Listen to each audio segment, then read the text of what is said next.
প্রিয় দর্শক, আপনাদের আমন্ত্রণ জানাচ্ছি জব ইনফো বাংলাদেশের নিয়মিত আয়োজন চাকরির খবরে। দেশের স্বনামধন্য বেসরকারি ব্যাংক এনসিসি ব্যাংক নতুন একটি নিয়োগ বিজ্ঞপ্তি প্রকাশ করেছে। পদের নাম ম্যানেজমেন্ট ট্রেইনি অফিসার। এই পদে ঠিক কতজন লোক নিয়োগ দেবে সে সম্পর্কে বিজ্ঞপ্তিতে সুস্পষ্ট কিছু উল্লেখ নেই। শিক্ষাগত যোগ্যতা: ইউজিসি অনুমোদিত বিশ্ববিদ্যালয় থেকে যে কোনো বিষয়ে অনার্স সহ ন্যূনতম 16 বছরের স্কুল শিক্ষা থাকতে হবে। শিক্ষা জীবনে 3টি প্রথম বিভাগ থাকতে হবে। কোনো পর্যায়ে তৃতীয় শ্রেণী গ্রহণযোগ্য নয়। 30 জুন 2026 তারিখ অনুযায়ী প্রার্থীর বয়স 21 বছর থেকে 32 বছরের মধ্যে হতে হবে।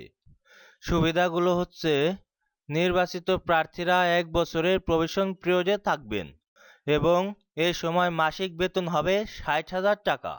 প্রবেশন পিরিয়ড শেষে ম্যানেজমেন্ট ট্রেইনি অফিসারদের সিনিয়র অফিসার হিসেবে স্থায়ী করা হবে এবং তার মাসিক বেতন হবে 70,000 টাকা।